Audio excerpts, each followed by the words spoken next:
Eh bien, bonjour à toutes, bonjour à tous. Merci de votre présence pour ce temps de conférence. C'est une conférence donc labellisée présidence française de l'Union européenne.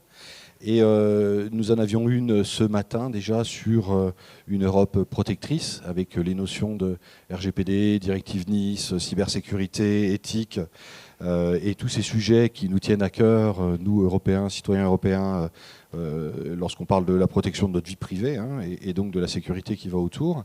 Et cette conférence de cet après-midi, qui s'appelle une Europe visionnaire, et là c'est plutôt l'Europe qui réfléchit à l'avenir, qui parle partage de données de santé, qui parle intelligence artificielle, qui parle innovation. Et c'est bien sur ces deux jambes que se fait l'équilibre, et c'est bien sur ces deux jambes que l'Europe, la France avance pour la santé de nos citoyens de demain. Donc je remercie tous nos collègues d'être présents aujourd'hui à cette table. Je vais vous les présenter. Donc Isabelle Zablit, que beaucoup connaissent déjà, puisque la DNS est quand même, a été très présente ces dernières années sur les questions du numérique. Donc je suis directrice de projet Europe internationale au sein de cette DNS, avec une forte expérience dans le secteur privé, industriel, hein, chez IBM par exemple, où tu as créé l'offre hébergement données de santé. J'ai été aussi consultante, membre du conseil d'administration et du comité exécutif au sein de Numéum, en charge du comité santé et le programme de start-up numérique. C'est à cette occasion que d'ailleurs qu'on avait pu se rencontrer lors de discussions avec les fédérations hospitalières et les fédérations industrielles. Antoine Tenière, directeur de Paris Santé Campus, qui est professeur de médecine, enseignant, chercheur et entrepreneur, spécialiste de la gestion des situations de crise et des politiques publiques d'innovation en santé, professeur de médecine en anesthésie, réanimation, très investi dans les enjeux de recherche et de formation. Vous avez été successivement président du conseil de pédagogie de la faculté de médecine de Paris-Descartes et vice-président de l'Université de Paris. Et vous avez cofondé et dirigé Illumens, qui est département de simulation en santé de l'Université de Paris. À partir de 2016, vous avez poursuivi votre engagement sous des formes complémentaires, d'engager dans les politiques publiques, d'abord comme conseiller santé scientifique au ministère de l'Enseignement supérieur et de la Recherche, puis au cabinet du ministre de la Santé comme directeur adjoint du centre interministériel de crise. Il y a eu une crise dernièrement, là, c'est ça, je crois. Voilà. Sarah Mintron, bonjour. Donc Sarah Mintron, vous avez débuté votre carrière dans la santé digitale en tant qu'analyste de logiciels et développeur en 1986. C'était hier. Voilà. Vous participez à l'évolution de la santé digitale en occupant divers rôles qui vous ont amené à collaborer avec de multiples acteurs de l'écosystème de santé. Aujourd'hui, vous êtes chez Dedalus. Donc vous y êtes entré il y a quelques années. Vous avez occupé différents postes jusqu'au poste actuel de directeur marketing du groupe au niveau international. Et votre expérience professionnelle vous a permis de vous familiariser avec plusieurs modèles d'organisation de santé à travers le monde, notamment en Italie, en Angleterre, en Allemagne, aux États-Unis et en Chine. On en reparlera. Ce sont des sujets qui nous préoccupent, sur lesquels on travaille aussi côté FHF et avec d'autres. On en parlera lors de cette conférence. Robert Picard, vous êtes ingénieur des mines, docteur en sciences de gestion, membre associé du Conseil général de l'économie, dont vous avez été référent santé pendant plus de 10 ans. Après un long parcours dans l'industrie privée, auteur de nombreux rapports sur la création de valeurs de la santé numérique et des technologies, cofondateur et président d'honneur du Forum des Living Labs en santé et autonomie, le forum LLSA. Vous êtes plus récemment co-animateur du groupe de travail CNS, structuration de la filière en santé numérique, et vous avez été auteur du rapport Mobilisation globale dans le cadre de la stratégie d'accélération de la santé numérique à Bercy en avril 2012. Ce rapport évoque notamment le livre blanc de la FHF, 2022, pardon, notamment le livre blanc de la FHF pour un système d'information et d'organisation populationnelle. Mathieu Tristram, diplômé d'Agro-Paris Tech, pardon. Vous avez démarré comme consultant à vous lancer dans l'entrepreneuriat par la création de start-up, puis de leur accompagnement sur les sujets santé, sciences de la vie et numérique chez Agoranov, incubateur de start-up, avant de prendre la direction de TechCare, incubateur de Paris & Co. Entièrement dédié à la santé. Après un passage au CEA pour accompagner les start-up Deep Tech en santé et sciences de la vie, vous rejoignez la Caisse des dépôts, il y a quelques mois, au sein de la Banque des Territoires en tant qu'investisseur en e-santé. Et nous avons à distance Frédéric Ossan, le voici. Bonjour Frédéric. Bonjour. Ingénieur de formation, docteur ès sciences, vous avez été responsable de projets de recherche translationnelle au sein d'unités mixtes de recherche CNRS et INSERM et l'Université de Tours, notamment sur des nouvelles modalités d'imagerie permettant une exploration de propriétés viscoélastiques. Pourtant, je me suis entraîné à le dire, ce mot, quand je l'ai écrit plusieurs fois, viscoélastiques, de tissus biologiques à des fins de diagnostic in vivo. Vous avez également été coordonnateur scientifique du Centre d'investigation clinique et d'innovation technologique du CHRU de Tours pour la conduite d'essais cliniques sur des dispositifs médicaux en imagerie in vivo. Vous êtes aujourd'hui chef de projet de la plateforme interrégionale de données de santé, le West Data Hub. Vous nous expliquerez ce qu'est ce hub. Bien, nous allons commencer cette conférence, nous allons ouvrir cette conférence en écoutant Margaritis Schinas, qui est vice-président de la Commission européenne, lors du lancement de l'espace européen des données de santé, qui s'est déroulé le 3 mai dernier. Il nous a semblé important qu'on puisse raccrocher cette conférence à cette annonce toute récente de l'Union européenne sur cet espace européen des données de santé. On va l'écouter. Concernant l'espace européen des données de santé, il s'agit d'une chose absolument révolutionnaire qui arrive à un moment où cela va vraiment changer la donne pour l'Europe.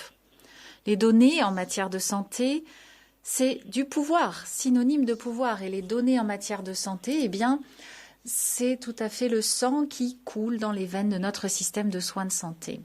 Et notre proposition pour cet espace européen des données de santé est le premier en son genre dans le monde entier. C'est un véritable jalon que nous posons pour notre transformation numérique et une véritable révolution dans l'histoire de la médecine.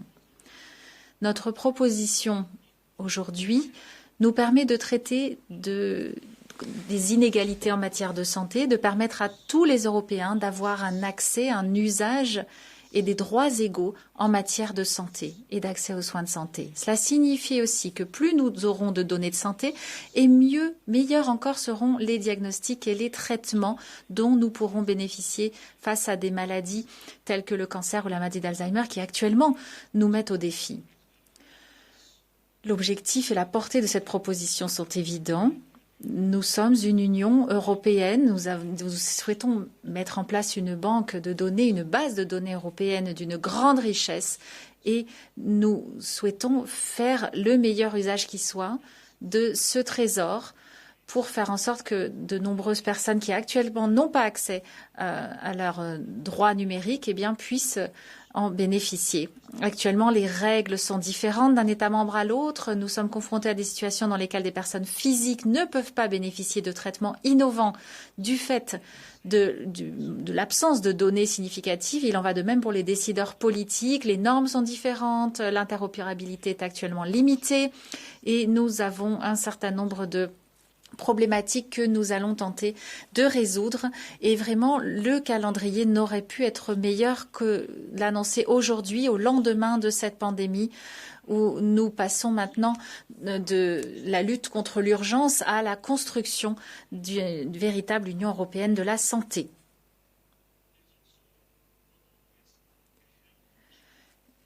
Il y a un raisonnement, une logique médicale, évidemment, derrière tout cela, mais aussi économique, puisque la santé, ou ce que nous proposons à travers cet espace européen, permettra de réaliser des économies considérables. Actuellement, par Esor, nous consacrons 1,4 milliard d'euros à l'imagerie médicale et 10% de ces examens sont parfaitement inutile. Et lorsque nous disposerons de cet espace européen, eh bien, de cet espace commun, nous pourrons rationaliser les dépenses en matière de santé. La commissaire va vous présenter dans un instant les détails de cette proposition. Sachez que nous avons deux piliers dans cette proposition. Ce que nous appelons d'une part l'utilisation primaire des données de santé, c'est-à-dire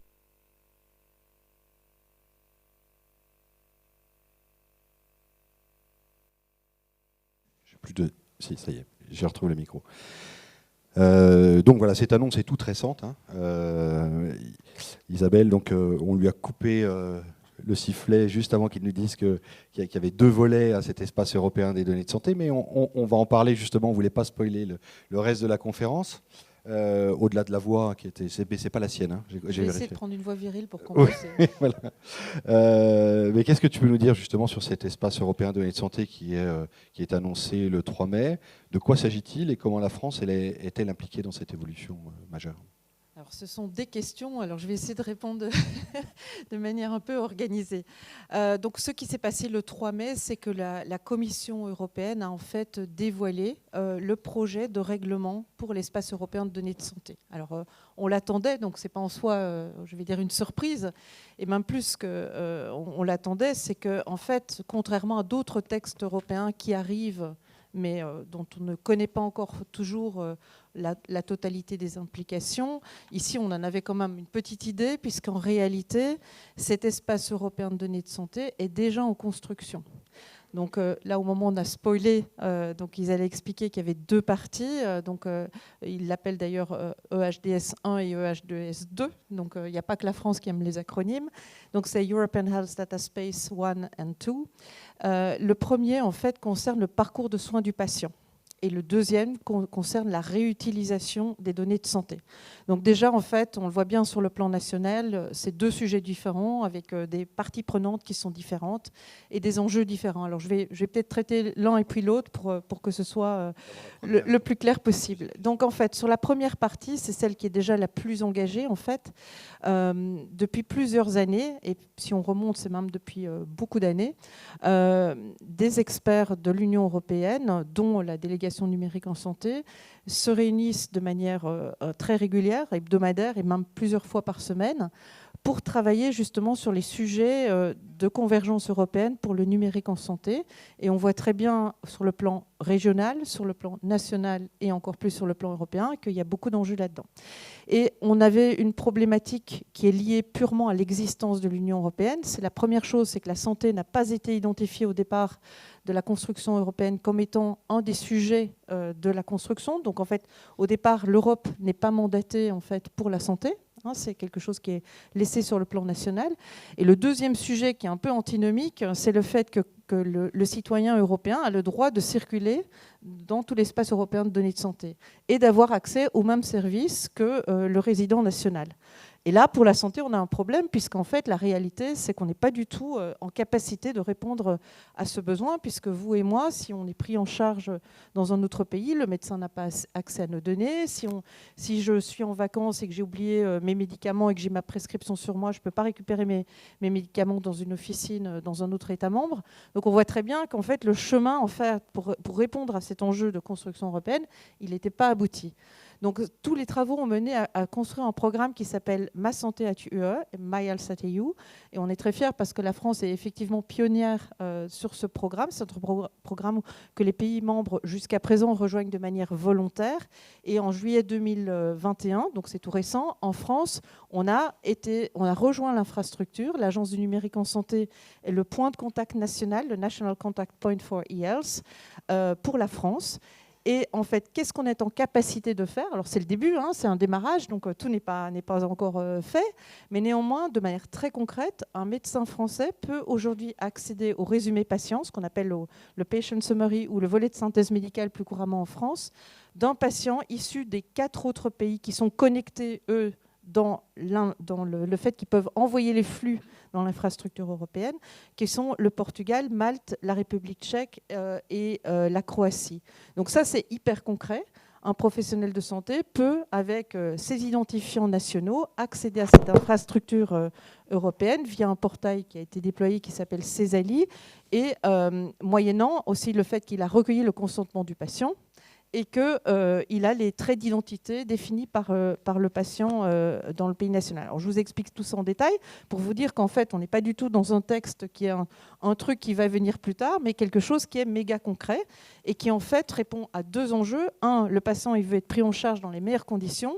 Et deuxièmement, le professionnel de santé, il a besoin aussi d'un confort pour prendre en charge son patient. Or, aujourd'hui, il est un petit peu démuni quand il doit prendre en charge un patient qui vient d'un autre État membre.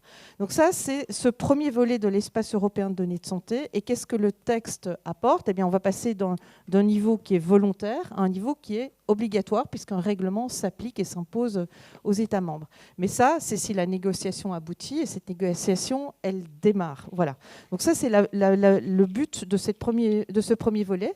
Pour le deuxième volet, c'était un petit peu plus explicite, quoique ils ont un petit peu mélangé les deux volets dans leur présentation, mais néanmoins, aujourd'hui, il y a 3 finalités pour la réutilisation des données de santé qui ont été identifiées. Le premier, c'est la politique publique. Donc là, je crois que ça a échappé à personne pendant la crise Covid, que si on avait eu une meilleure structuration des données, eh bien, ça aurait été très utile pour le niveau national, comme pour le niveau régional, comme pour le niveau européen. Et la deuxième chose, c'est qu'il y a d'autres finalités. Donc la recherche, elle est évoquée. Si on a le niveau de partage des données au niveau européen pour la recherche, c'est évidemment un accès à plus de données et aussi de meilleures données, mais ça embarque encore d'autres éléments. Troisième finalité, c'est l'innovation. Donc en fait, pour ces 3 finalités, et moyennant évidemment un cadre européen qui nous est cher, sécurisé, avec tout ce qu'a apporté le RGPD et d'autres textes légaux, eh bien, en fait, on va arriver à cette réutilisation des données. Et ça va éviter aussi que, dans certains cas, on doive se tourner vers d'autres géographies pour avoir un panel de données suffisant. Donc ça, ce sont vraiment les 2 volets qui sont embarqués dans ce règlement. Et sur le deuxième volet, en fait, là, on attend un petit peu la réponse, mais tous les pays n'ont pas encore, et loin de là, un Health Data Hub, comme on a en France. Donc le modèle français, c'est vrai, a été regardé et a servi, je crois, un petit peu d'inspiration au niveau européen. Il n'y a pas que le modèle français, l'Allemagne est aussi en train d'avoir des initiatives, la Finlande, etc. Et donc là, il y a un pilote qui doit être lancé et la France pilote ce consortium justement avec un certain nombre de pays, dont ceux que j'ai mentionnés d'ailleurs. Là, on attend la réponse dans quelques jours, mais la France, a priori, pourrait être à la manœuvre également. Donc en fait, c'est un règlement qui arrive, mais sur une vision et sur une construction qui est déjà en marche en fait. Ok, entendu. Merci beaucoup de ces éclaircissements. Antoine, Isabelle nous l'a dit, effectivement c'était attendu, d'ailleurs la France s'y prépare, Paris Santé Campus est sans doute un des rouages de cette préparation. Qu'est-ce que vous pouvez nous dire de Paris Santé Campus ? Absolument, mais merci beaucoup. Oui, tout le monde entend, oui. La France, effectivement, a la volonté et l'ambition d'être un des moteurs de cette construction. Tout ce qu'a décrit Isabelle sont des éléments fondateurs très forts qui sont à la fois des réponses nées de la crise Covid, mais aussi des réponses de fond de la structuration de la stratégie des systèmes de santé de chacun des États membres. Et Paris Santé Campus est un des éléments forts et visibles de cette ambition au niveau national, avec la volonté justement de rassembler tout un écosystème d'acteurs, de le faire travailler ensemble, de le faire se connaître, de le faire se rencontrer, qui sont des choses qui peuvent sembler très simples, mais qui ne sont pas toujours effectives, notamment en rassemblant une des caractéristiques du numérique, un certain nombre d'acteurs qui sont dans des secteurs parfois un peu en silo. Du secteur public, du secteur privé, on a l'habitude de le dire, mais c'est une réalité. Des startups et des grands groupes, on a l'habitude d'essayer de les mettre ensemble, c'est pas toujours évident. Des grandes institutions hospitalières et puis des structures de ville ou de parcours de soins. Là aussi, c'est des choses qu'il faut arriver à faire se rencontrer. Et donc, accélérer le numérique en santé, c'est vraiment toute une dynamique qu'il y a à penser pour comprendre les besoins, comprendre les outils technologiques, comprendre les modèles économiques, parce que ça va être important, comprendre les enjeux en termes de financement public, que ce soit sur du remboursement CNAM par exemple, ou des enjeux d'innovation, et puis comprendre un élément qui est extrêmement important aussi, et qu'on a vu là aussi pendant la crise Covid, c'est l'appréhension ou la compréhension de la société et de chacun des citoyens de l'utilisation et des risques qui sont associés à ces usages, pour en favoriser justement l'intégration dans le parcours de soins quotidien. Il y a eu quelques urgences et quelques nécessités. On pense tous à la télémédecine, par exemple, pendant certaines périodes de la crise, qui a connu un essor extrêmement fort. Et puis un certain nombre de débats sur l'utilisation des données avec tous anti-Covid, etc. Tout ça sont des exemples qui montrent justement combien on a besoin d'accompagner le débat de fond dans la société, évidemment à l'échelle nationale, mais aussi dans le cadre de cette stratégie européenne, à l'échelle internationale. Et plusieurs experts, et j'en suis, pensent que justement cette vision sociétale et humaniste d'utilisation des données de santé peut être une marque européenne quand on regarde justement la façon dont les données de santé sont gérées dans d'autres pays, de façon peut-être plus libéralisée aux États-Unis ou de façon plus nationalisée en Chine, pour prendre deux exemples assez opposés. Et donc c'est à travers toute cette vision-là que Paris Santé Campus justement a vocation à fédérer tous les acteurs du numérique en santé, à créer un écosystème à la fois sur un site emblématique qui rassemble tous ces acteurs, start-up, chercheurs, soignants, institutions, mais aussi dans un réseau national qui s'appuie sur les écosystèmes territoriaux, les pôles d'innovation, les centres de soins, pour vraiment accompagner et capter l'innovation là où elle naît et lui permettre de grandir et puis de se développer en outils puis en usages numériques qui deviennent ensuite vraiment des habitudes transformantes du système de santé. Merci. Frédéric qui est en ligne. Le West Data Hub qu'on connaissait plutôt sous l'acronyme du hub du GCSE Hugo était l'un des premiers en France à s'intéresser aux données de santé, notamment hospitalières.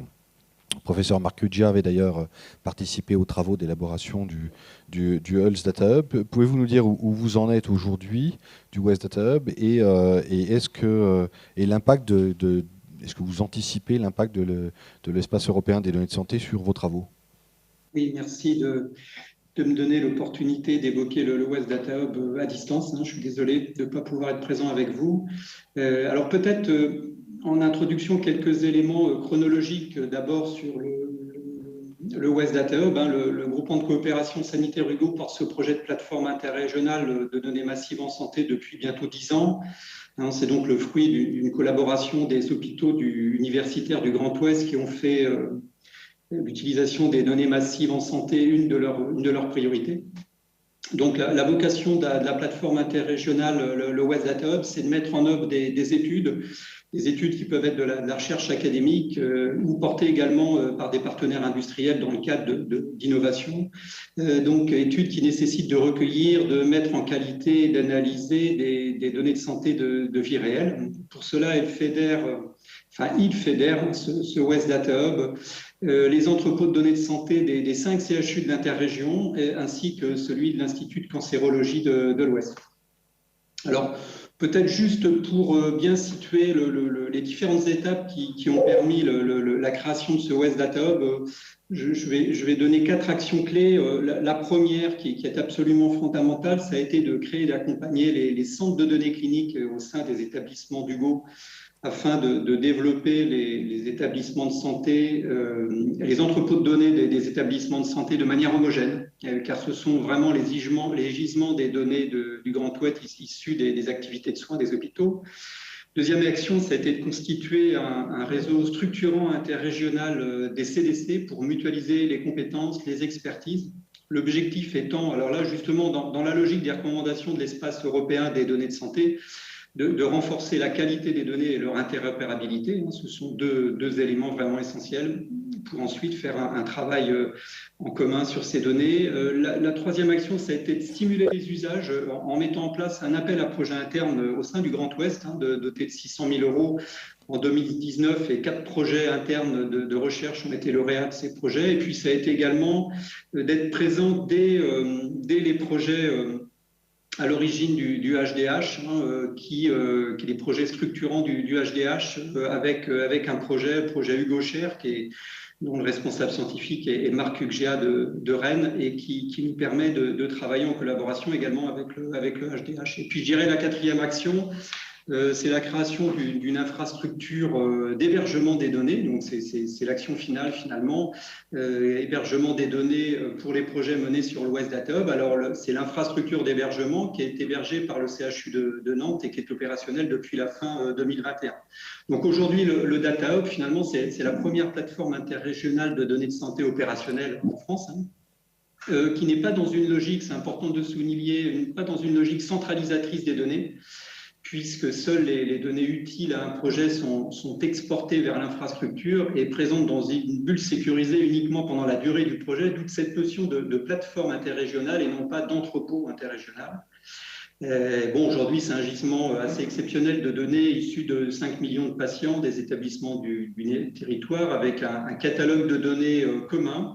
Alors, développé là aussi dans une démarche FAIR qui est préconisée par l'espace européen des données de santé, à savoir des données faciles à trouver, accessibles, interopérables et réutilisables.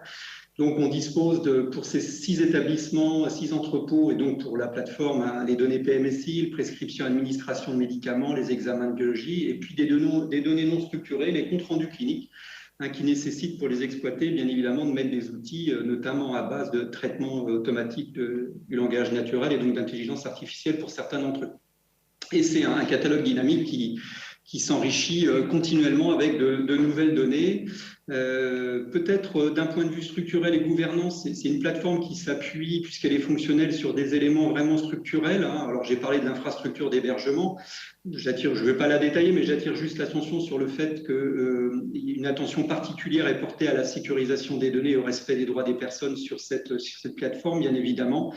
Et puis, bien évidemment, également, nous avons une gouvernance qui va définir les règles de partage et d'accès aux données, qui va s'assurer que les études sont conduites dans un cadre éthique et réglementaire, et puis qui va aussi proposer un modèle économique, ou valider un modèle économique pour cette plateforme. Donc, nous avons bien sûr un comité stratégique de la plateforme, une direction scientifique, un comité scientifique et éthique qui va donner des avis sur cette plateforme, en plus bien évidemment ensuite des avis CESRES-ECNIL si la procédure réglementaire le nécessite, et puis un pilotage opérationnel notamment avec un guichet unique pour accompagner les projets.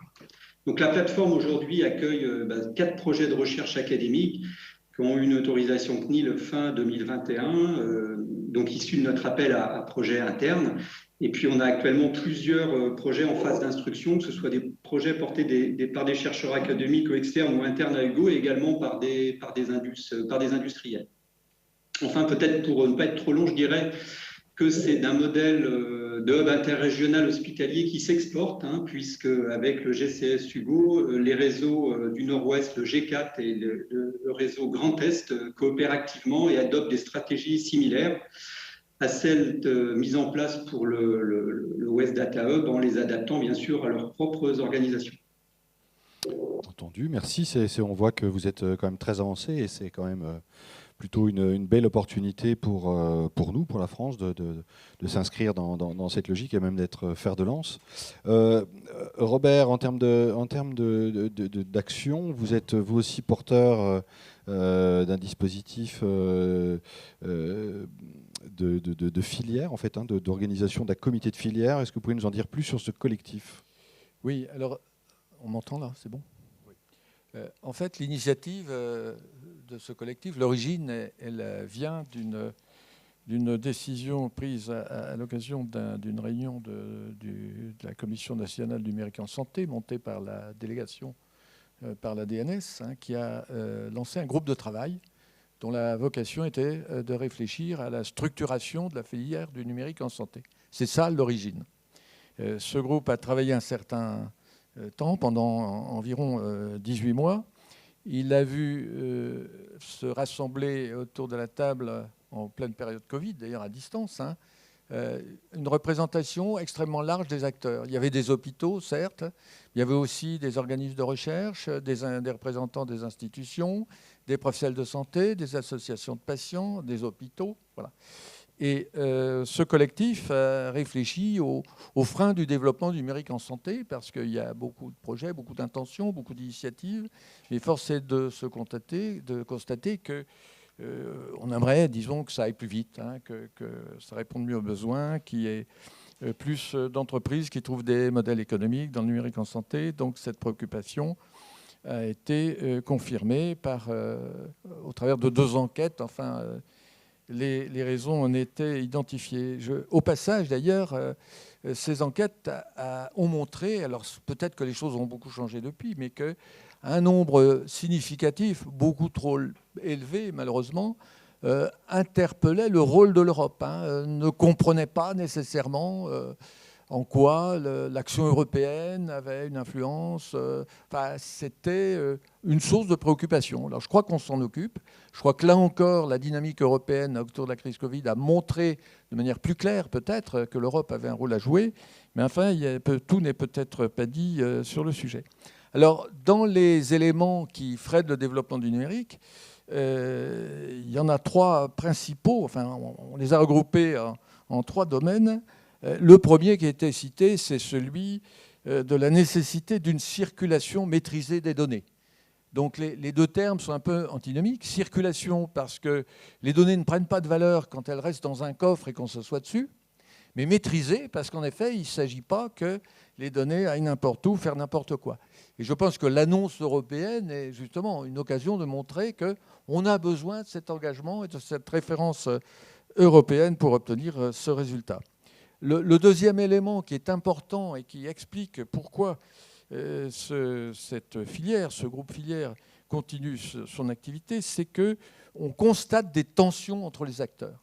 On constate des tensions entre le public, le privé, entre l'hôpital, les entreprises et encore, peut-être plus nettement encore, entre les nationales et les territoires.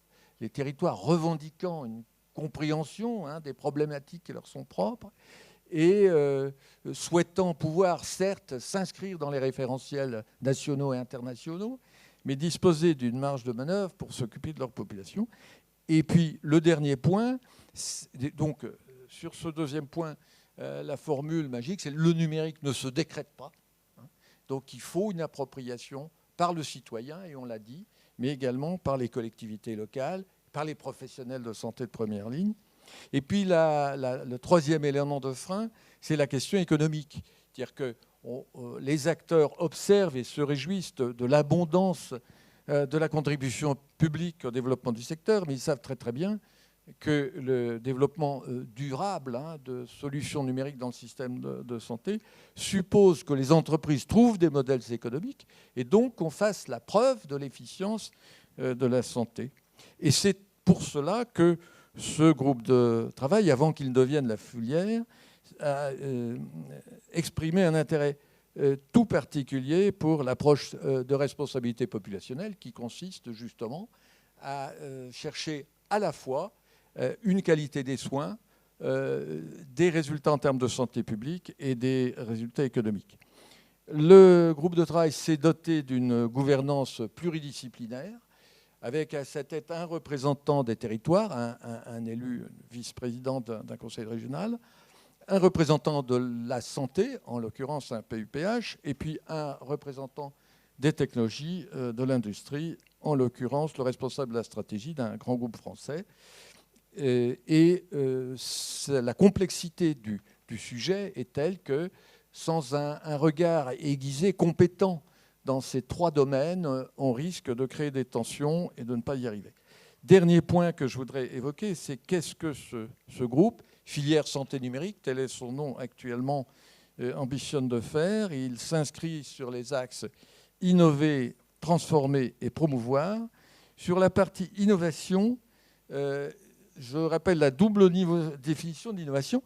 L'innovation, c'est une nouveauté pour laquelle le marché est prêt à payer. On rejoint la dimension économique. Mais c'est aussi une solution d'un problème de société mal résolu.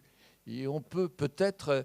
et parce que si le problème de société mal résolu trouve une solution, eh bien, la puissance publique, l'État, sera en mesure effectivement d'apporter sa contribution.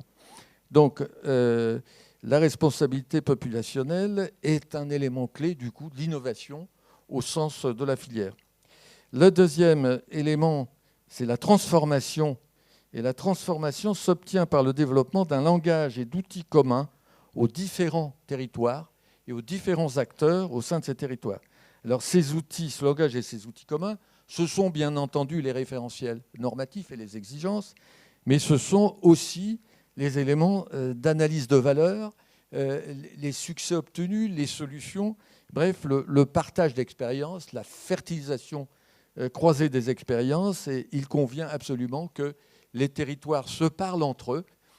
Et l'inscription de la filière dans Paris Santé Campus est de veiller à ce que ce dialogue entre territoires s'inscrive dans le développement d'un savoir commun, d'un savoir partagé au niveau national. Et enfin, la promotion des nouvelles pratiques, voilà, et c'est le troisième axe, et de ceux qui les mettent en œuvre, parce que la promotion finalement la plus efficace des pratiques, c'est le témoignage de ceux qui font.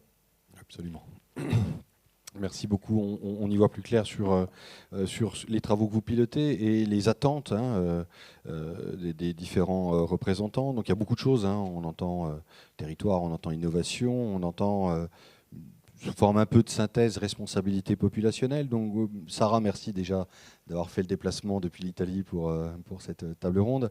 Alors vous qui avez une vision industrielle sur plusieurs pays, alors en Europe mais aussi ailleurs, notamment aux États-Unis. Quel est votre sentiment sur la responsabilité populationnelle, la Population Health Management, et comment elle pourrait trouver une place en Europe et en France? Oui, merci pour m'inviter ici. Voilà, alors la vision industrielle, c'est bien sûr une vision qui part des besoins locaux. Après, c'est-à-dire les besoins de santé sont plus ou moins les mêmes, avec les particuliers maladies dans les différents pays, mais les besoins sont les mêmes.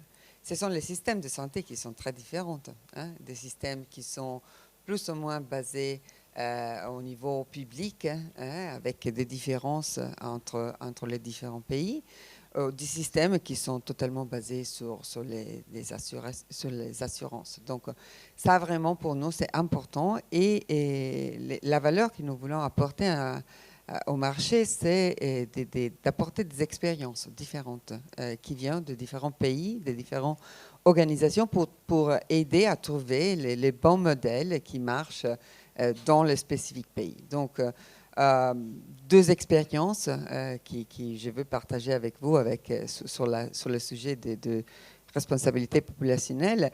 Un projet italien, bon, je viens de l'Italie, donc la zone métropolitaine de Bologne, c'est une aire de 1 million d'habitants, où on soutient les projets de continuité des soins ville-hôpital avec un projet très intéressant qui a intégré les aspects de santé des soins avec les aspects sociaux. Donc, une vraie prise en charge du patient fragile, du patient chronique, qui vient gérer sur le territoire dans une façon intégrée à travers différents systèmes et surtout à travers différents acteurs. Parce que les systèmes sont difficiles à intégrer, mais les acteurs encore plus, je dirais. Parce que la technologie, à la fin, ce n'est pas trop difficile. Voilà, c'est un projet très intéressant. Ils ont mesuré une amélioration d'efficacité. Ce n'est pas mes numéros. Ils ont dit une amélioration de 50% de l'efficacité du processus de prise en charge.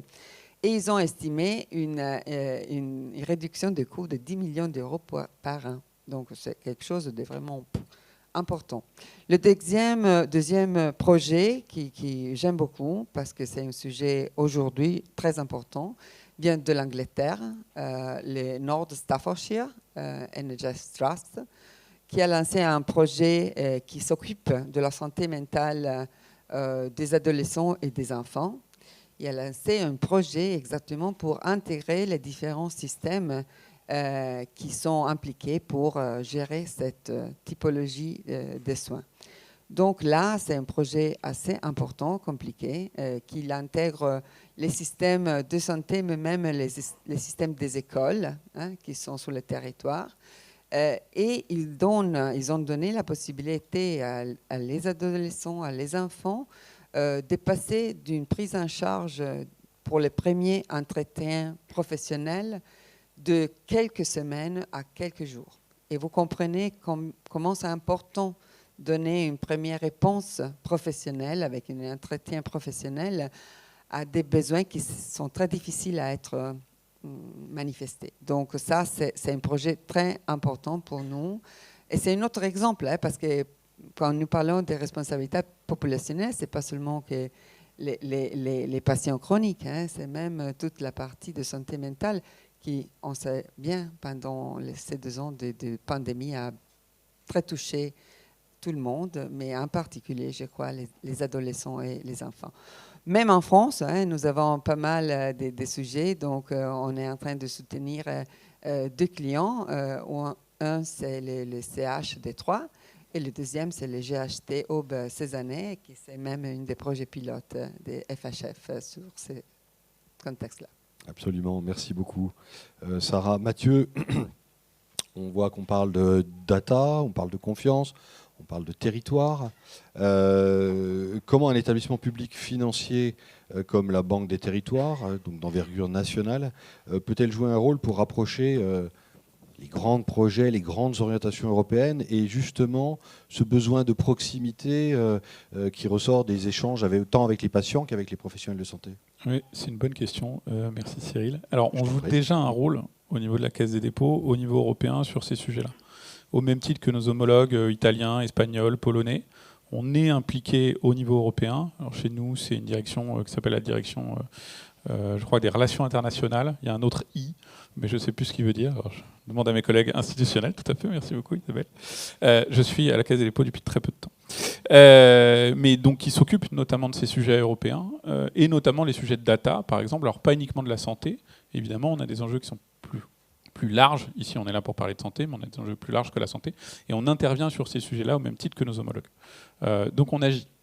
Après, est-ce qu'un organisme, est-ce qu'une structure comme la Caisse des dépôts peut être utile pour l'Europe vis-à-vis de ça et peut être utile pour la France vis-à-vis de l'Europe? Oui.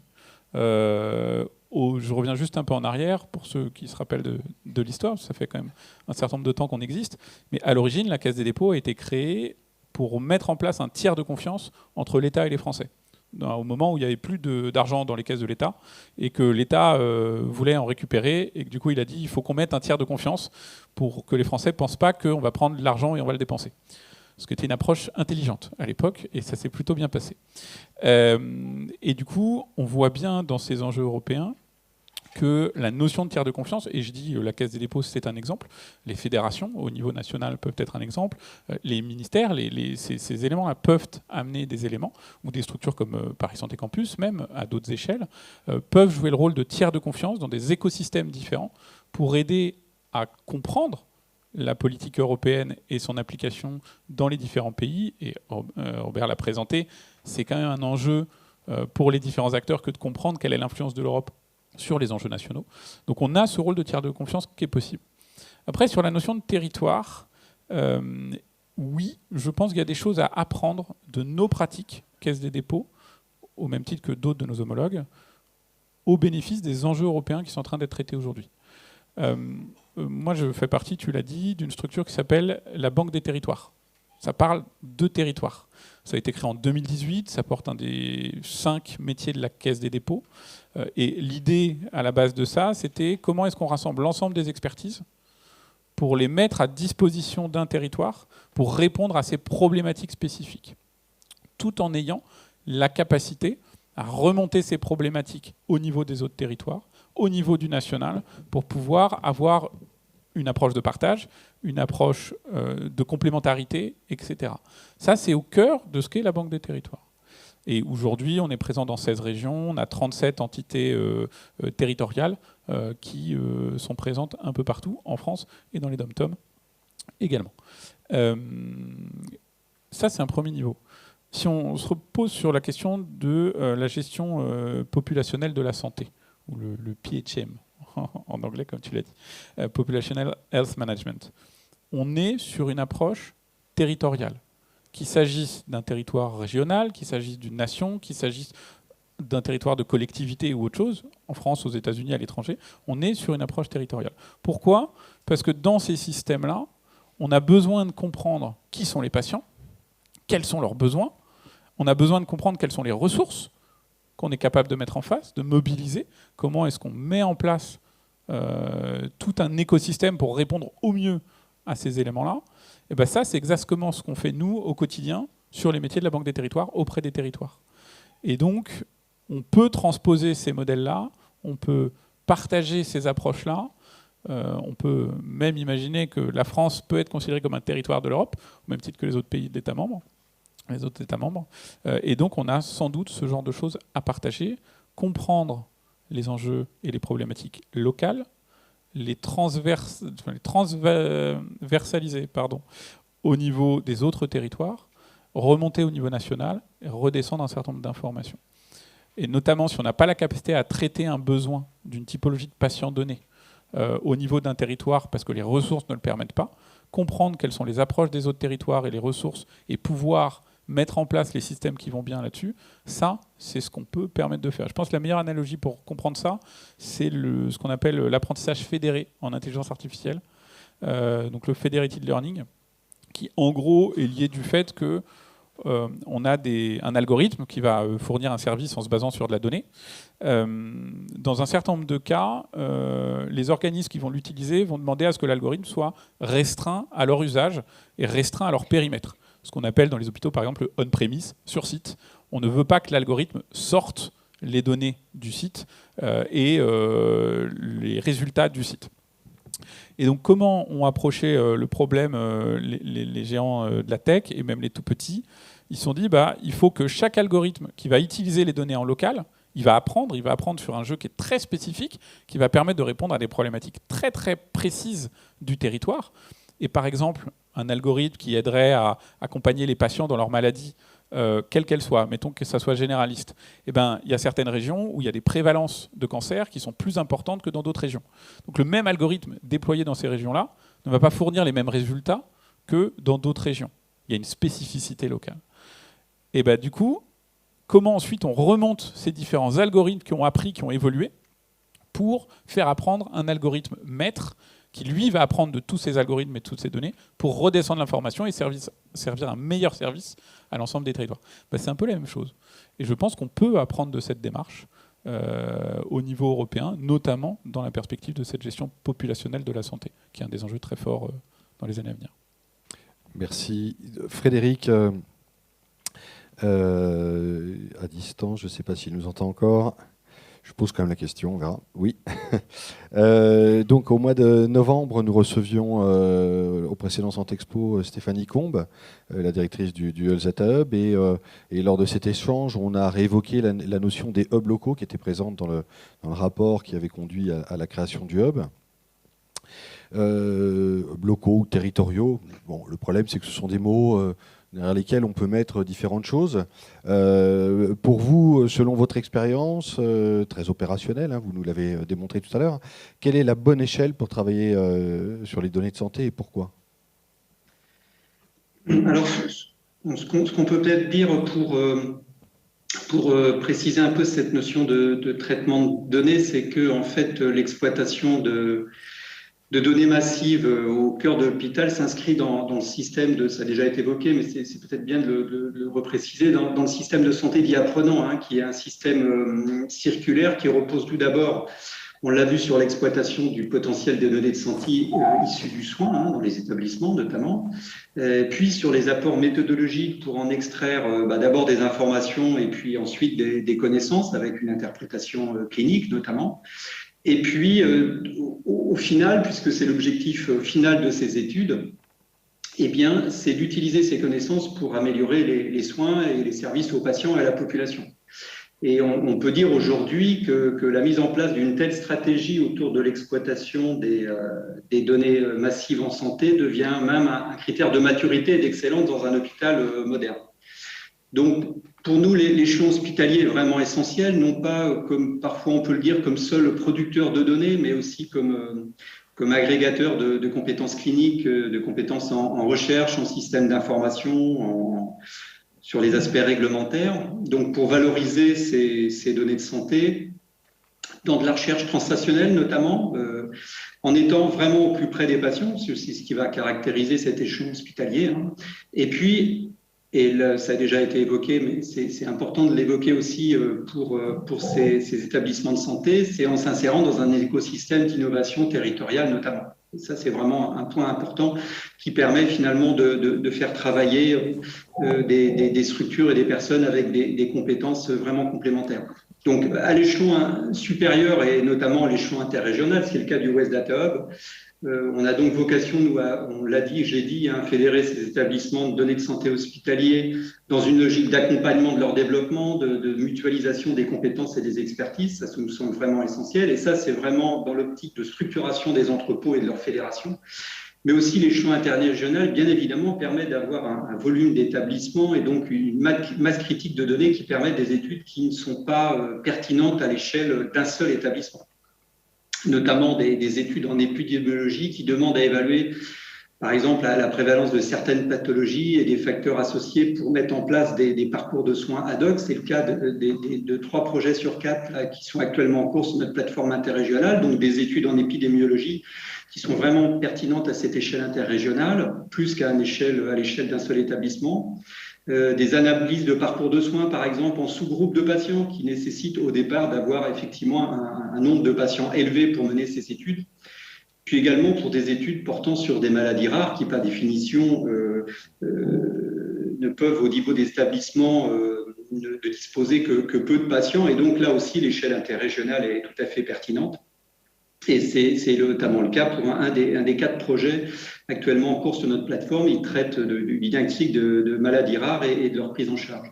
Donc, finalement, si maintenant on considère le niveau national ou européen, bien évidemment, on va démultiplier ces effets de masse critique et de représentativité des données à une grande échelle. Et bien évidemment, ça a des avantages majeurs pour certaines études.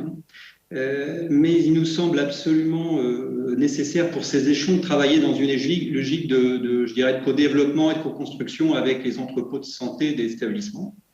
D'ailleurs, vous en parliez juste avant, mais si on considère le rapport de préfiguration du Health Data Hub, il soulignait le rôle-clé des entrepôts des établissements, l'importance d'ancrer la R&D sur données au sein de l'hôpital, toujours au plus près des patients, des cliniciens, et puis de l'écosystème, je dirais, d'innovation. Et d'ailleurs, c'est une logique qui est reprise dans les IDIH, les Digital Innovation Hub, qui sont portés par l'Europe, qui sont d'ailleurs en cours de validation par l'Europe, qui sont des réseaux de compétences territoriaux, donc inscrits au sein des régions, notamment en France, mais dans tous les pays d'Europe, donc qui ont une dimension régionale, des réseaux de compétences qui vont permettre d'accompagner la transition numérique à la fois des entreprises, mais également des services publics.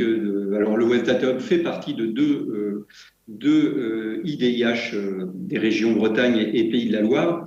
Et finalement, ce sont des réseaux de compétences qui vont être spécialisés dans la cybersécurité, dans l'intelligence artificielle, qui vont avoir bien évidemment une visibilité régionale, mais qui auront, grâce à l'Europe et les actions menées, une visibilité nationale et européenne, et qui donc pourront s'inscrire dans des projets d'innovation nationaux et européens. Donc on voit bien là cette perception, cette nécessité d'avoir un ancrage territorial pour ces projets d'innovation.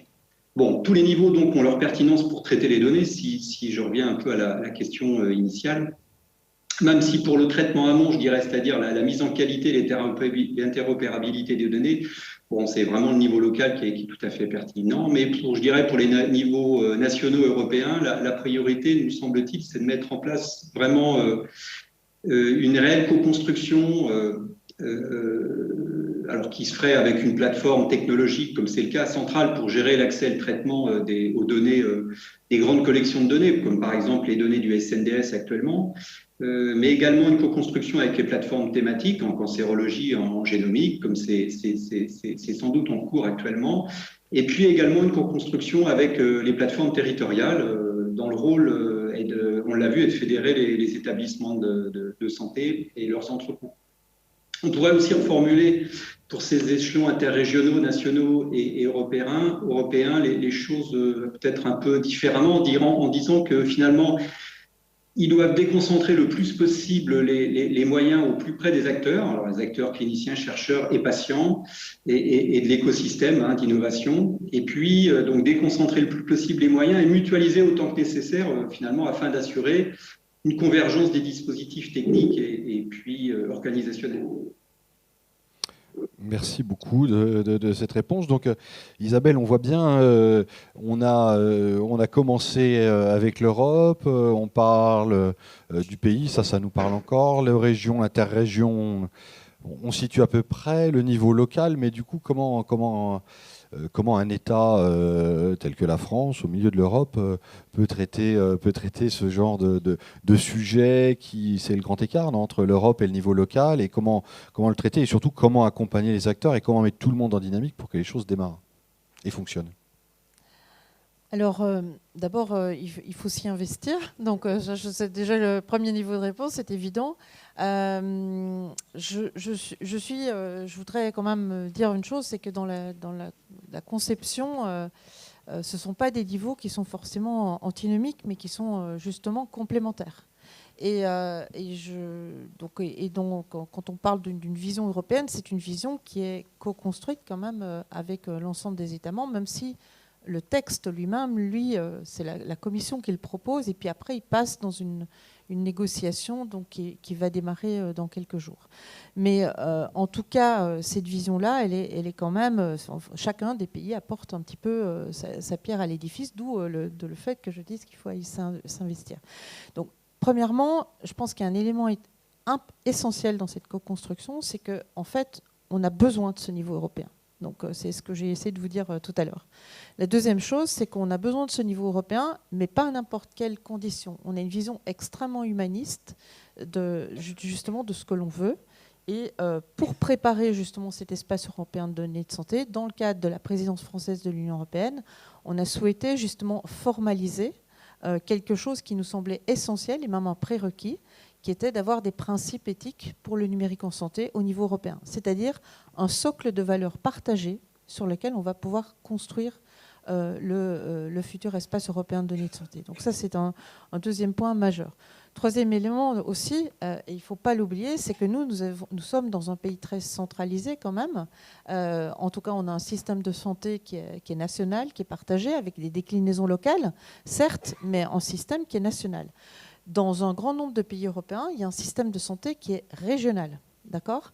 Donc en fait, c'est très important aussi d'avoir le niveau européen pour permettre d'avoir une connexion entre ces différents niveaux. Le niveau européen, certes, mais aussi le niveau national et le niveau régional et le niveau local. Et ça va se faire en fait au milieu grâce aussi à quand même un élément dont on a peu parlé, mais qui est l'interopérabilité quand même des données de santé. Et ça se fait avec des règles, avec des standards qui doivent être partagés pour pouvoir à l'arrivée obtenir quand même des données qui soient utilisables. Donc en fait, ça c'est un élément qui est quand même très prégnant dans ce que l'on va faire. Et donc, il faut s'investir pour pouvoir construire des modèles qui correspondent aux besoins du terrain, en fait. Donc, c'est vraiment ça qui nous guide. Et c'est un projet, quand même, et c'est une vision qui ont pour vocation, encore une fois, de répondre à des besoins du terrain, des besoins citoyens et des besoins de professionnels de santé, mais aussi des besoins de l'État, des besoins d'écosystèmes pour pouvoir utiliser ces données. Donc voilà. Merci. Donc on a vu un peu la question sur un plan politique, sur un plan opérationnel du point de vue des hospitaliers. On redonnera la parole à l'industriel. Mais Robert, ce qui m'intéresse par rapport à la filière que vous pilotez, est-ce que est remontée dans les travaux la nécessité de travailler sur un prisme spécifique autour de la donnée ou pas du tout ? Oui, alors tout à fait. Comme je le disais tout à l'heure, dans le bilan concernant les freins au développement du numérique en santé, la circulation maîtrisée des données était l'un des 3 axes de développement. Donc on s'est intéressé à cette question. Alors j'en profite pour mentionner le fait, pour éviter des confusions, qu'il existe ce qui s'appelle un comité stratégique de filière pour la santé, qui est piloté par le ministère de l'Industrie. Et quel est le lien entre la filière santé numérique et ce comité stratégique de filière ? Il est lien de filiation, justement. C'est-à-dire que la filière santé numérique est reconnue par les comités stratégiques de filière, mais à la grosse différence du dit comité. Ce comité est principalement piloté par des grands donneurs d'ordre, notamment des industriels, avec des représentants de la santé, alors que résolument la filière santé numérique est pluridisciplinaire et donne une place centrale au territoire. Donc ça, c'est la grosse différence. Donc, s'agissant des données, ce qui nous intéresse en premier, en référence à la santé populationnelle, c'est effectivement de segmenter les données qui permettent de segmenter les populations, de définir les profils, de suivre l'évolution des parcours, des pratiques soignantes, hein, et de piloter au plan médico-économique. Ça, c'est pas à vous que je vais apprendre cette chose-là. Le problème, c'est que dans cette segmentation, il existe une couche basse qui est très intéressante, qui est celle de la prévention, et qui renvoie à des données qui ne sont pas nécessairement dans l'hôpital, à des populations qui ne sont même pas éventuellement connues par l'hôpital, qui abordent toute la question du médico-social, qui intéressent les collectivités locales. Et ça, je veux dire, par rapport à tout ce qui a été dit jusqu'ici, et qui est très important et sur lequel la filière va s'appuyer, nous, ce qui nous intéresse dans la filière santé numérique, c'est de reconnaître cette problématique-là, telle que les territoires, les autorités territoriales les rencontrent, de croiser les gens qui ont développé des expériences là-dessus. D'une part, les territoires, effectivement, qui ont été portés par la FHF, mais aussi les territoires d'innovation de grande ambition, hein, qui ont été financés au travers des dispositifs de la BPI qui sont suivis par la Caisse des dépôts et qui posent des questions nouvelles avec des besoins de données nouveaux. Et donc, ce qu'on cherche à faire, c'est ces acteurs qui ont pris des initiatives, qu'ils partagent ces initiatives, qu'ils échangent sur les bonnes pratiques, sur les difficultés, et qu'ils, je dirais, développent une compétence collective et qui soumettent les questions qu'ils ont à traiter à la fois au monde industriel, à la fois aux acteurs de la recherche, et puis à la fois aux régulateurs, aux normes et standards. Parce que la question, effectivement, de l'Europe, c'est bien entendu de s'inscrire dans les règles, dans les normes, dans les standards, s'inscrire également au plan national dans les règles dictées par l'Agence du numérique en santé, mais il est aussi important que la compétence collective ne soit pas réservée à quelques experts de la data, quelques experts du financement, mais diffuse plus largement de manière à atteindre, je dirais, les couches basses des populations au sens de la pyramide populationnelle, mais qui sont aussi de loin les plus nombreuses et politiquement les plus sensibles. Merci. Sarah, moi j'ai eu l'occasion de me rendre aux États-Unis, d'étudier les modèles populationnels américains. D'ailleurs, ça avait été flagrant il y a quelques années, quand on a vu prendre les États-Unis le virage de la data, hein, bien avant nous. Pour autant, j'y retourne aujourd'hui, on s'aperçoit que les modèles ont vraiment... le modèle de santé américain a vraiment basculé dans un modèle populationnel. La data est utilisée partout, tout le temps. Et pourtant, on sent quand même un certain nombre de différences. Est-ce que vous, industriels, vous ressentez des différences entre ces différents modèles qui peuvent être plutôt de culture anglo-saxonne et ce modèle européen qu'on essaie de construire ensemble avec nos cultures de pays européens? On a parlé ce matin notamment de RGPD, hein, qui n'est pas présent aujourd'hui aux États-Unis, même si certains Américains le regrettent, aimeraient avoir le RGPD, parce que c'est un élément de la confiance. Quel est votre ressenti, vous, sur ces questions? Mais alors, comme Dedalus, aujourd'hui, nous sommes présents vraiment dans une grande partie des pays. Hein. Je crois que nous avons passé 40 pays, donc il faut vraiment être très conscient de différentes choses qui se passent. Les États-Unis sont... mon pensée, c'est que nous avons une idée assez géniale de la santé aux États-Unis. Comme citoyens européens, je crois que nos systèmes sont assez mieux, hein, d'un certain côté, parce que vraiment, l'approche publique, c'est une approche plus responsable sur l'ensemble de la population et pas seulement sur les gens qui peuvent se permettre les soins. La chose qui, comme industriel, nous voyons, c'est un grand besoin des règles et des standards. Hein. Encore une fois, Mme Zavli l'a évoqué avant. Moi, j'ai participé l'année passée dans les premières rencontres du COSIR. COSIR, c'est une association industrielle des industries qui travaillent dans le monde de la santé digitale, dans l'informatique, dans l'électromédical, voilà. Et la chose qui je disais, c'est voilà, il faut donner une possibilité de partager des données, parce que l'économie ne va pas répartir si on n'est pas à niveau de voyager, donc d'échanger des informations. Et si vous pensez l'année passée, dans le mois de mai, on n'avait pas encore bien défini des choses. Donc, les Green Pass, voilà, les normes sont changées plusieurs fois. Mais c'était un passage énorme, si vous pensez, parce qu'on a pu répartir avec, comment dire, des données, pas beaucoup, mais en tout cas, partagées avec une trust, une reconnaissance des bonnes données de les deux côtés. Donc, une approche qui c'était pas forcément facile, l'Europe vers les États-Unis. Encore aujourd'hui, pour rentrer dans les États-Unis, il faut faire des choses qui aujourd'hui, ici, dans l'Europe, ne sont pas encore nécessaires. Donc, comme industriels, nous souhaitons vraiment un accord. Donc, aujourd'hui, il y a les travaux sur l'accord transatlantique. On espère vraiment que quelque chose va passer parce que pour les industriels, c'est une charge, c'est quelque chose qu'il faut faire dans plusieurs côtés.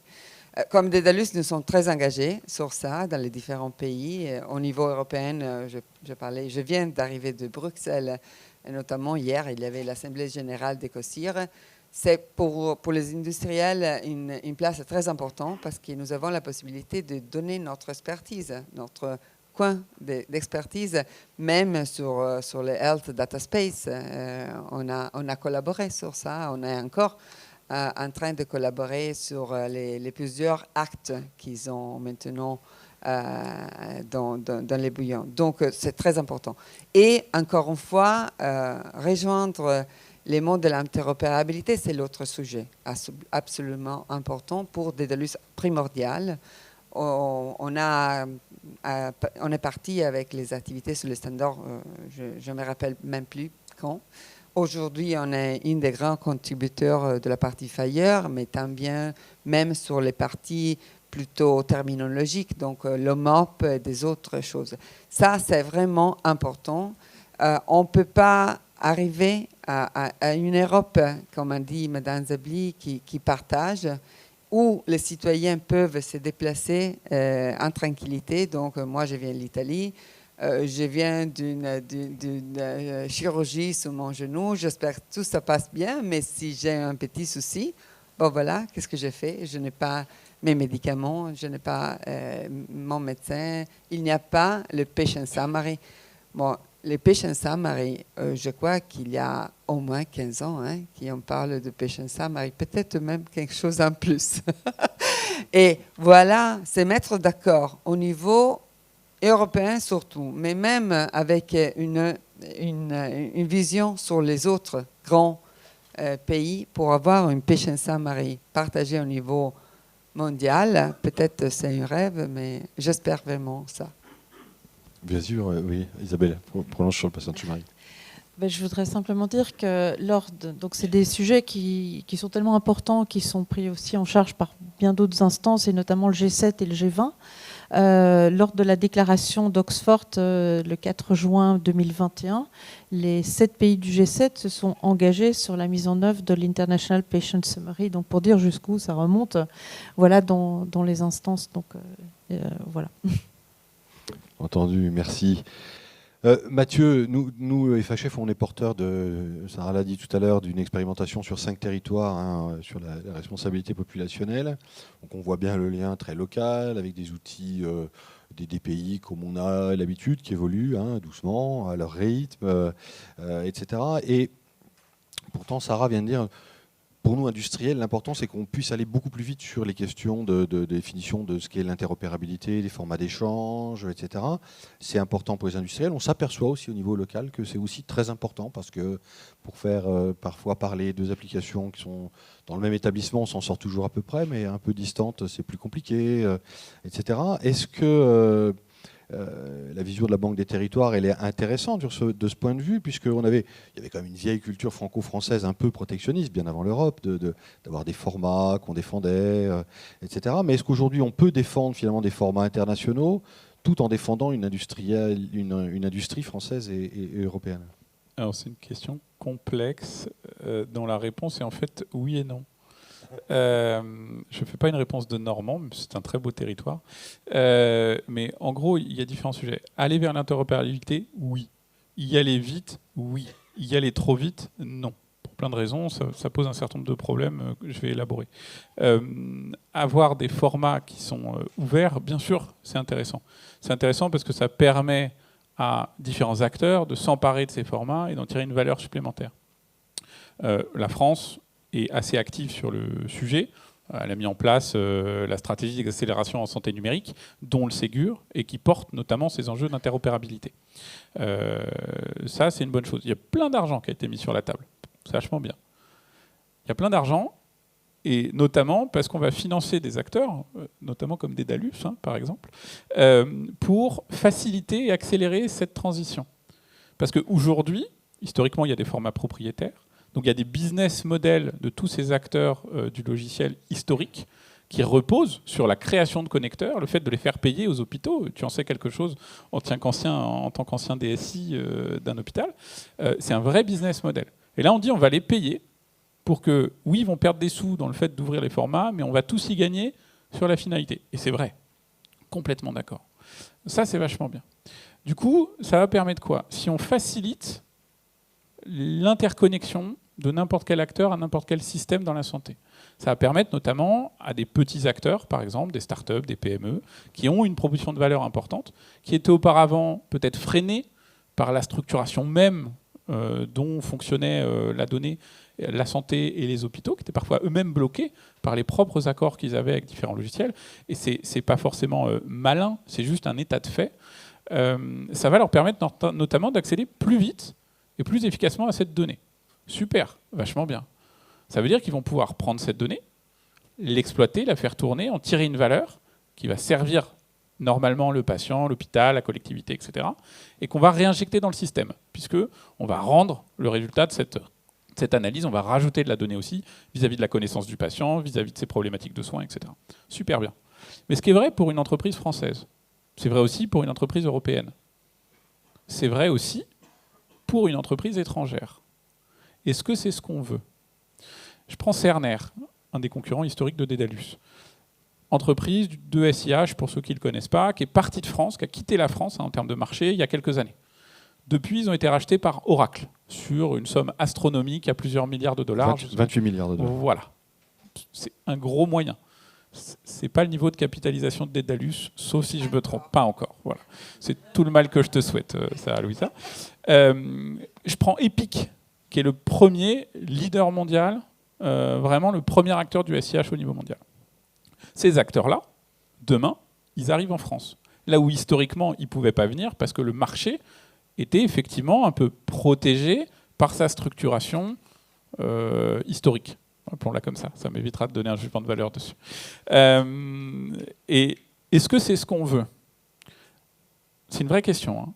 Je dis est-ce que c'est ce qu'on veut parce qu'on va leur donner accès à cette donnée, qui est la donnée des patients français, qui est la donnée des patients européens, qui est la donnée finalement aussi de fonctionnement de pans complets d'économie et de pans complets sociétaux, d'enjeux sociétaux. Est-ce qu'on veut donner accès à ces données? On va me dire, oui, effectivement, le RGPD, on en a parlé ce matin, mais le RGPD protège. Le règlement des données de santé protège. C'est vrai, un peu. Le RGPD et tous les règlements de données de santé jusqu'à présent, ils protègent surtout l'externalisation de la donnée. Ça veut dire quoi? Ça veut dire qu'ils empêchent la donnée de sortir des territoires. Ils n'empêchent pas son exploitation sur le territoire dans les conditions qui sont prévues par ces règlements. Ça veut dire qu'un acteur qui est bien structuré, étranger, qui a souvent beaucoup plus de moyens, rachat de Cerner, il est en capacité à délivrer une valeur et à venir agir sur un marché demain de manière beaucoup plus efficace et à accéder à cette donnée, à en tirer une valeur. Et cette donnée, elle permet de faire tourner des algos, très bien, on va mieux soigner les patients, franchement sur le principe je suis pour. Par contre, elle va donner accès à des connaissances qu'on n'a peut-être pas, en tant que pays souverain, envie de partager. Encore une fois, hein, externalisation de la donnée versus utilisation de la donnée et apprentissage de cette donnée. Les résultats de l'apprentissage sont, eux, externalisables en tant que tels.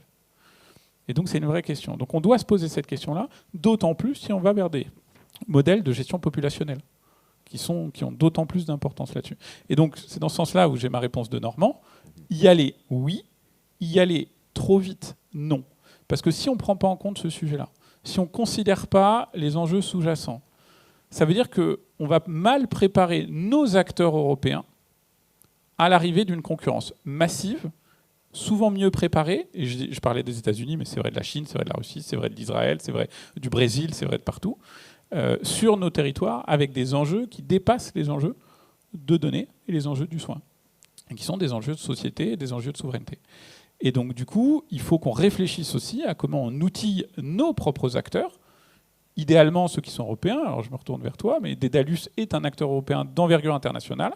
Peut-être qu'on doit aussi donner plus de moyens à ces acteurs-là pour mieux se préparer, pour avoir des propositions de valeur et des approches qui sont, en tout cas, à jeu égal, au moins avec ces acteurs étrangers.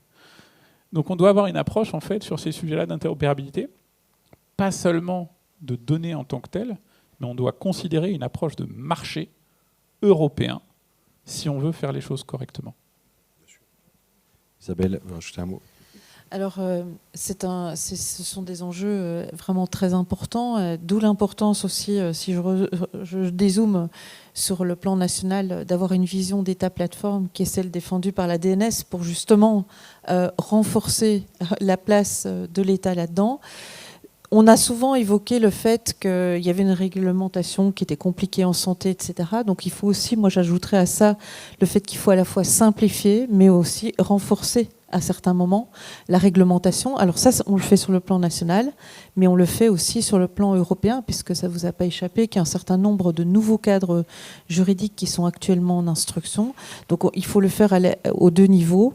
Et ça contribue aussi à cette vision d'Europe souveraine, qui est quand même une vision partagée quand même par beaucoup. Et si je reprends l'exemple de Sarah tout à l'heure sur le Digital Covid Certificate, qui est donc le pass sanitaire européen, ça je pense que c'est un cas d'école pour moi, littéralement, parce qu'en fait, on s'est dit, il y avait des passes qui existaient, qui étaient fournis par des acteurs étrangers, et qui auraient été très gourmands de données personnelles par ailleurs.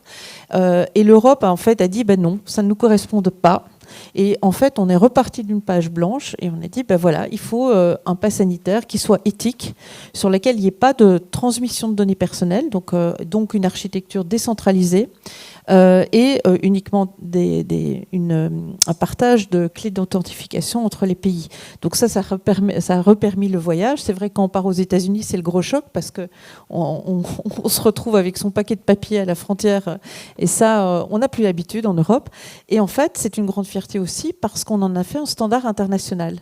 Donc on est à la fois reparti d'une feuille blanche, on a travaillé pendant 14 semaines, donc c'est quand même très court. On a créé le cadre réglementaire qui était absolument nécessaire et on a fait un standard international, mais qui correspond à des valeurs. Et le fait de se baser sur des valeurs, pour nous, c'est absolument, enfin je dis pour nous, en tout cas DNS, parce que c'est ce qu'on porte dans la feuille de route nationale, mais c'est aussi ce qu'on porte donc au niveau international, pour le coup. Ça nous semble un prérequis indispensable, parce que sinon, il n'y a pas de confiance du citoyen et il n'y a pas de confiance du professionnel de santé, et donc il n'y a pas d'usage. Oui, tout à fait. Donc c'est-à-dire que c'est pour ça que ce matin, on a eu une conférence sur l'Europe qui protège. C'est vraiment, j'invite ceux qui ne l'ont pas vu à regarder le replay parce que c'est vraiment très complémentaire les propos des deux conférences. Avoir une Europe visionnaire, oui. Avoir une Europe qui favorise un certain nombre de choses, notamment l'interopérabilité, oui. Mais aussi une Europe qui protège non seulement nos données, qui nous protège en tant que citoyens, mais qui protège aussi notre économie. C'est important parce qu'on voit bien les moyens qui sont mis dans l'économie américaine.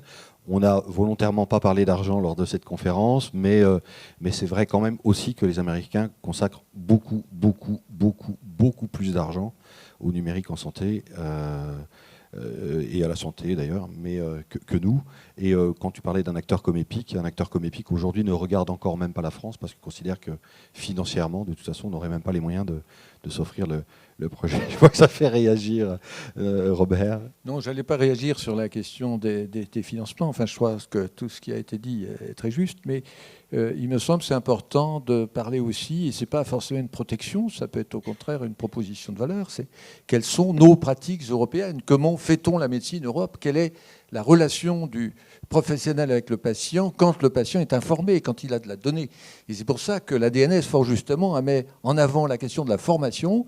Et je crois qu'on peut envisager la formation comme une impérieuse nécessité liée à l'évolution des technologies, mais peut-être aussi comme une arme, comme une offensive pour rester les meilleurs professionnels de la médecine autour de la santé numérique. Et je pense que ce point-là fait aussi partie du débat. Très bien, d'ailleurs, alors on est complètement d'accord, hein, et d'ailleurs les patients s'ils sont aussi attachés en France à leur système de santé, c'est principalement pour la relation qu'ils ont avec leurs professionnels de santé. Donc Antoine, professeur Ténière, je vais te donner la parole pour conclure cette table ronde. C'est un peu difficile, mais le sujet est complexe, et quel rôle Paris Santé Campus va jouer dans les mois et années à venir? Merci.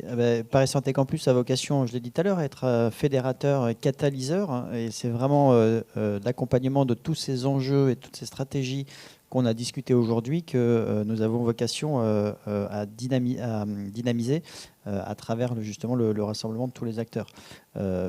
C'est très intéressant, et si on repart finalement au début de notre table ronde sur l'annonce de cette stratégie européenne, on voit bien qu'il y a une vision, les enjeux nous les connaissons tous, ils se chiffrent en pourcentage de survie dans des prises en charge grâce aux stratégies de données. Ils se chiffrent aussi sur le plan économique, on l'a abordé de façon relativement simple, mais les enjeux sont colossaux, notamment quand on les met en perspective par rapport aux investissements étrangers. C'est ce qui vient d'être dit. Il y a des acteurs, il y a des besoins, et puis il y a maintenant des stratégies. Il y a aussi des questions, il y a des risques et des problèmes. On l'a vu, c'est un chemin qu'il faut prendre, et qu'il faut prendre avec vraiment beaucoup de volonté et une vitesse qui est mesurée, mais une vitesse quand même. Parce qu'il y a beaucoup de pays qui ont enclenché cette transformation. On en est vraiment au début. La volonté d'une fédération européenne et d'un portage à l'échelle de la communauté, il est absolument essentiel, parce que c'est vraiment à l'échelle européenne qu'on pourra exploiter le potentiel complet justement de la masse de données que les États membres peuvent travailler ensemble. Et là aussi, on a un certain nombre de cas d'usage qui montrent que c'est possible. Et donc, c'est maintenant à nous de montrer qu'on n'a pas besoin d'une urgence épidémique pour se rassembler autour d'un certificat digital, autour de grands acteurs industriels, autour de grandes innovations dans la recherche ou autour de grands progrès dans les systèmes de soins. Donc le message, c'est vraiment, on est au tout début, il y a énormément à faire, on a besoin de l'énergie de tous, et je crois que la dimension de la table ronde aujourd'hui qui a été animée brillamment par Cyril, merci beaucoup, montre justement à quel point cette complémentarité de vue, elle est essentielle pour pousser cette révolution. Et peut-être pour terminer, j'avais un échange avec un philosophe qui s'appelle Frédéric Worms, qui est le directeur de l'École normale supérieure, pour prendre un petit peu de recul sur les enjeux du numérique en santé. Et la conclusion à laquelle on aboutissait, et c'était sa vision, c'est de dire qu'il y a finalement 3 grandes révolutions pour lui dans la santé. La première, c'est l'utilisation d'une approche scientifique. Au départ, la santé était un art enseigné par les Grecs. Le deuxième, c'est l'ouverture à une santé pour tous à travers justement des stratégies de prise en charge et la mise en place de sécurité sociale ou de systèmes qui permettent de les financer. Et la troisième, pour lui, justement, c'est cette révolution qu'on est en train de vivre, le numérique, que nous devons tous accompagner. Eh bien, merci. Ce sera le mot de la fin. Merci beaucoup à toutes et à tous d'avoir participé. Merci Frédéric à distance. Et merci à l'assistance d'avoir tenu jusqu'ici. On espère avoir répondu à quelques-unes de vos questions et pourquoi pas en avoir fait naître de nouvelles. À bientôt. Au revoir.